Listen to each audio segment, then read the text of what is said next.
First off, I'm very humbled to be up here talking to you all today. For a living, I'm a motivational speaker, and I speak to thousands of professional athletes, from the biggest names to the smallest names. And when I saw Doc walk in here with the Congressional Medal of Honor, this is the first time in my life I got nervous to speak in front of a crowd.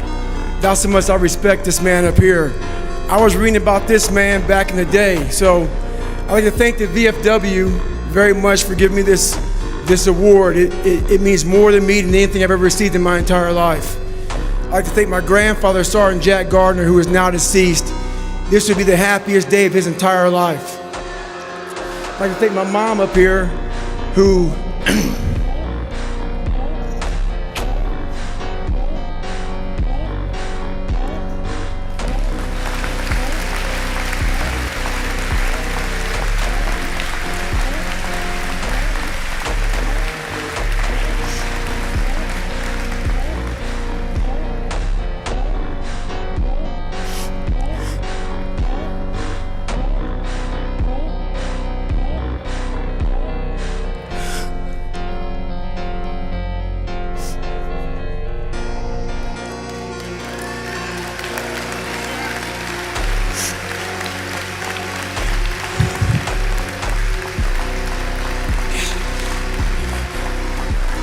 never picked me up, who never picked me up when I fell.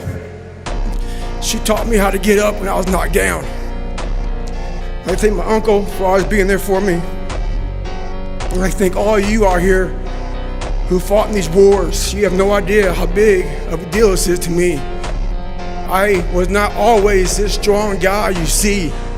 I went through a lot of hard times in my life to get here today. And a story I'll tell you with real quick.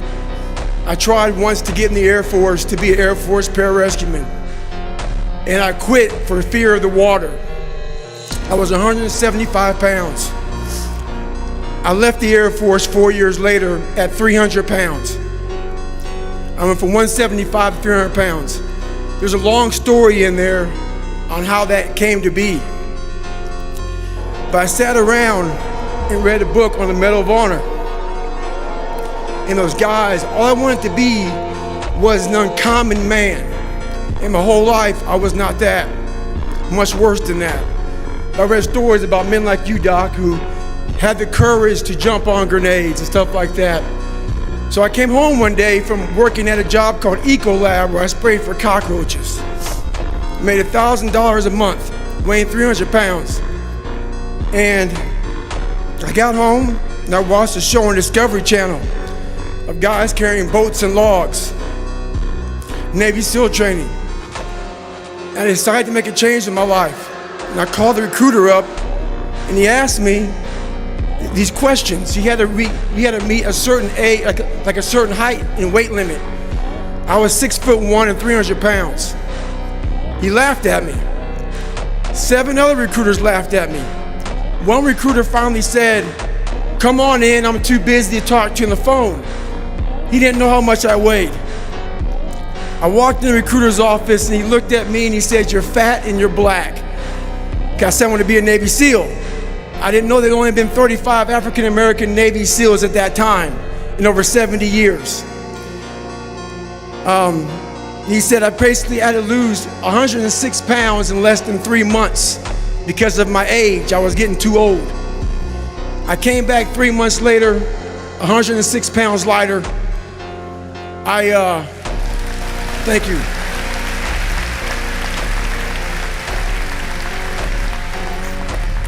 And literally, I spent 18 months going through BUDS, which is a 6-month program. Went through 3 hell weeks. That is where I met Marcus Luttrell, Danny Dietz, Michael Murphy, another Medal of Honor winner. I went through Hell Week with all these guys, real heroes. I am not a hero. I served with real heroes. And from there, I went on to raise over $2 million for the Special Operations Warrior Foundation. But I'm gonna end you with this right here. I have the most respect I can possibly muster up for all of you in this room. I know what it takes to be a combat soldier, and I used to look for courage. I thought courage was a man who won the Medal of Honor. It is. But courage is a man who's willing to put those boots on every single day of his life to go out there and fight for this country when nobody even knows what the hell they're doing or where the hell they're at. You do it for the man beside you. Thank you.